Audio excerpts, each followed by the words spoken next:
Yo aprendí a pescar a los 10 años. Tenía uno curiosidad cómo era el mar allá adentro, cómo hace uno la captura de peces, cómo hace uno cuando uno empieza a tirar las redes, cómo hace uno para tirar el anzuelo, cómo uno coge el pez, qué siente uno cuando agarra un pez. La primera vez empecé cuando estábamos navegando en la lancha de mi padre, que se llamaba Golondrina, yo me acuerdo mucho. Se llamaba Golondrina, era una lancha de madera, de un árbol grande que tenía 6 metros. Entonces le quitaban la corteza y se convirtió en una lancha, un cayuco pero de 6 metros, era una lancha, pero era un árbol grande. Y lo pintaron de blanco, yo me acuerdo mucho con mi papá. Y yo tenía la pintura en mi mano cuando tenía 10 años. Ya esa parte donde hicimos la pintada, la lancha ya no existe, quedó bajo el agua del mar. Es impresionante. Y cuando uno recuerda todo, empieza uno a viajar en algo, para mí en algo así como una línea de conexión, de más allá.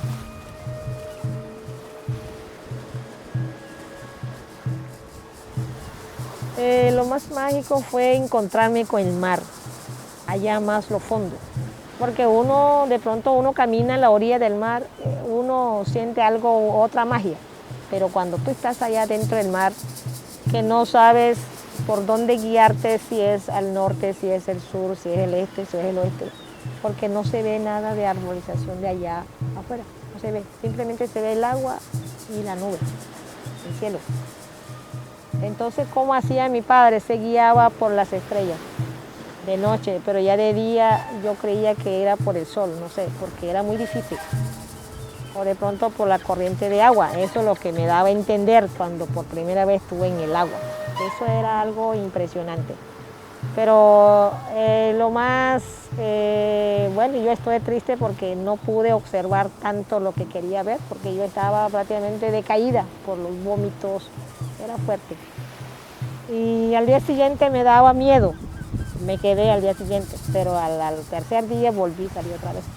Y ahí fue cuando todo cambió, porque al fin pude tirar un anzuelo al agua y pude capturar un pez.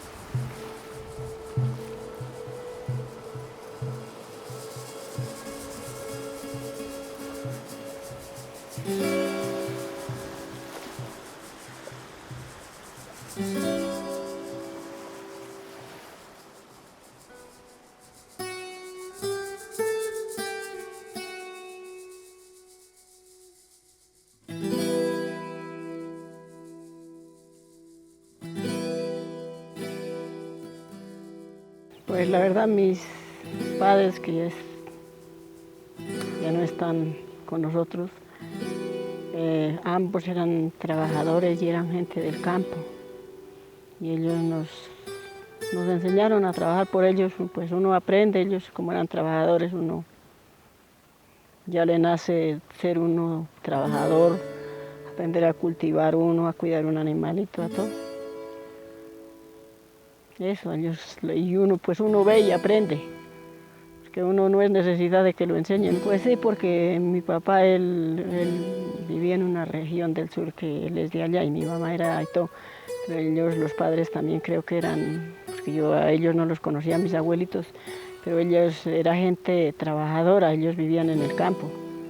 Y ellos eran gente trabajadora y ellos nos enseñaban a cuidar los animales, a cultivarlo, sí, sus sementeras, fuera papa, fuera maíz, haba. Primero se sembraba mucho, que sembraban haba y trigo y cebada. Ya en la región sur sembraban maíz, alberja, sí, frijol.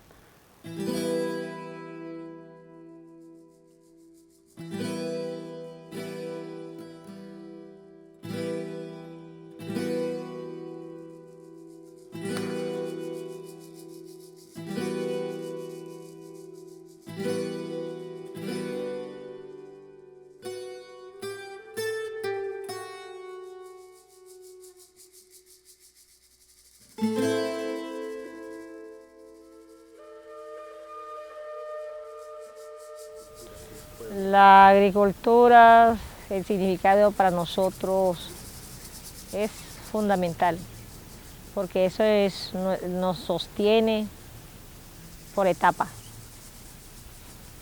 Como cuando hay lluvia, hay agricultura. Podemos sembrar yuca, frijoles, patillas, pepinos, tomates, y entonces es nuestro sostenimiento. Aunque es por corto tiempo, pero nos sostiene. Guardamos alimento ahí en 4 meses. Entonces prácticamente estamos, cada año pensamos aleatoriamente. ¿Será que llueve? ¿Será que no llueve? Es algo aleatorio, no sabemos. Simplemente tenemos que inclinarnos a lo que nos repare la naturaleza.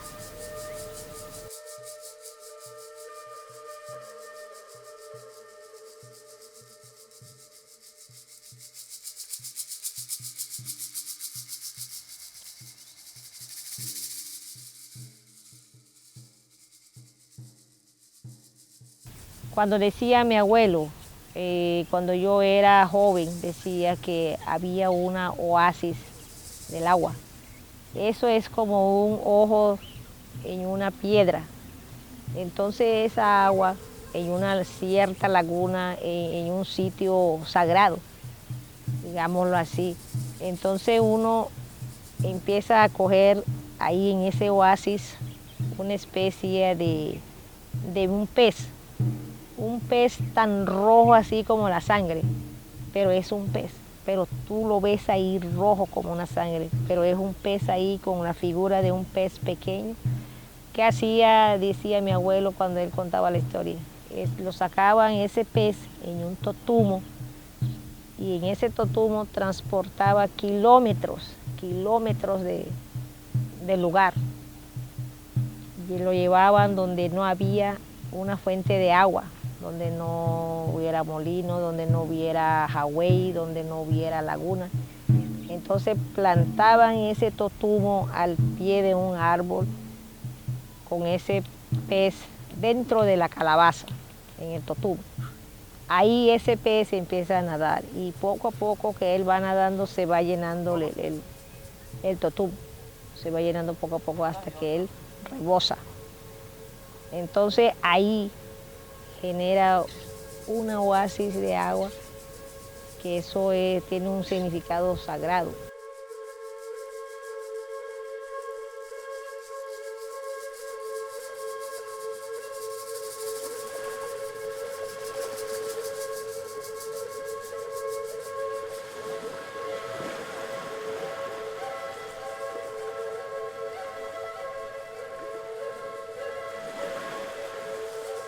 El agua tiene vida, el agua tiene vida, porque eso lo hemos visto y así en generación creemos que el agua tiene vida. Porque si no tuviera vida, no hubiera crecido donde la vasija de la calabaza, no hubiera rebosado el agua, sino que es algo difícil de explicar, porque ahí en esa historia que contaba mi abuelo es eso, que el agua tiene su vida, tiene su historia, tiene su misterio. Y es algo muy difícil de explicar en sí la magnitud de su misterio. Digamos, eso era como un milagro. Y yo creo que era con una persona que tuviera fe y que... Sí, un milagro y una persona que tuviera fe porque eso decía mi mamá, cualquier tusa no lo hacía. Sí, sino que uno miraba y uno decía, pero ¿cómo va a creer que entierran ahí un calabacito, una virgen y a los 7 años va a brotar agua ahí, no? Mi papá era devoto de la Virgen de Chiquinquirá y él iba y nos llevaba, a los hijos nos llevaba, a veces éramos 3 hijos, y a veces llevaba 1, a veces llevaba 2. Y allá vendían la agüita en unos frasquitos así y una imagen ahí en el centro. Y en unos calabacitos, de esos calabazos que se dan en los árboles, calabacito chiquitos que todavía por allá por Tierra Caliente, y llegaban y la vendían en Chinquirá y él la traía. Y él así como hay lotes que no tenía abajo en la región sur, no tenían agua. Entonces llegaba y hay unos piedrones y al pie de los piedrones él llegaba y hacía como una cajita, así un cajoncito. Lo arreglaba en piedra, así le cuadraba piedritas y lo tapaba bien hondo. Y decían que eso es porque allá abajo en Cisbaca, delante de la casa, él sembró ahí una virgencita, yo me acuerdo. Pero tocaba, y a los 7 años llegaba y empezaba a brotar el agua, pero tocaba no destaparla, ni molestarla, ni asomarse uno. Entonces ya tocaba hacer el pocito lejitos donde uno coger.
Ellos nos dejaron muchas enseñanzas.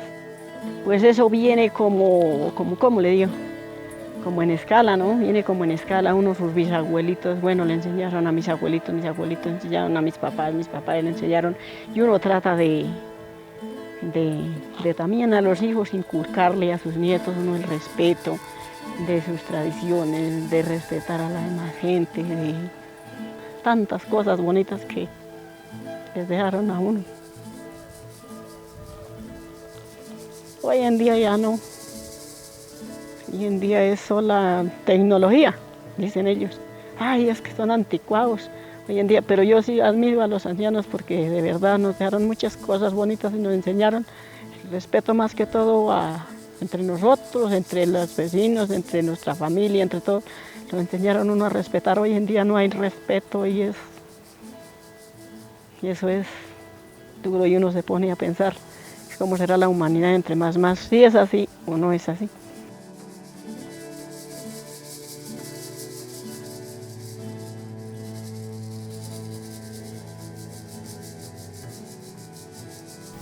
No podemos seguir haciendo las cosas como vamos.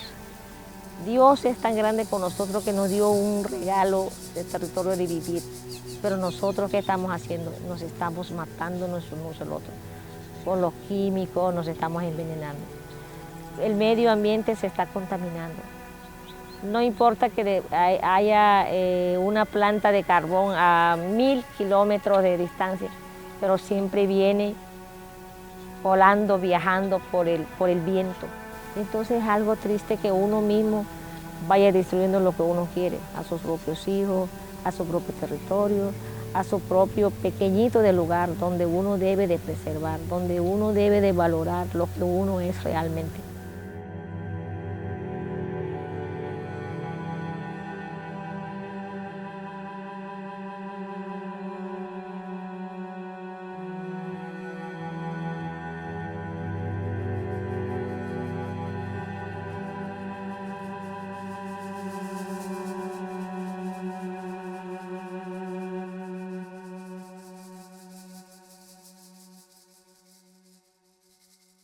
El territorio, no importa que sea Boyacá, no importa que sea otro país, pero es un solo territorio, es un solo planeta donde nosotros habitamos, todos los seres humanos.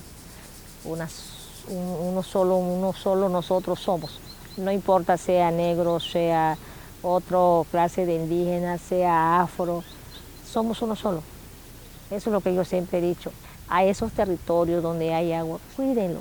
Es lo único que tenemos hasta ahora, es lo que nos ha quedado, porque nuestro territorio lo han contaminado con tantas industrias, con tantos extraimientos de carbón, con tanto extraimiento de plomo. Eso es lo que está matando a nosotros cada día.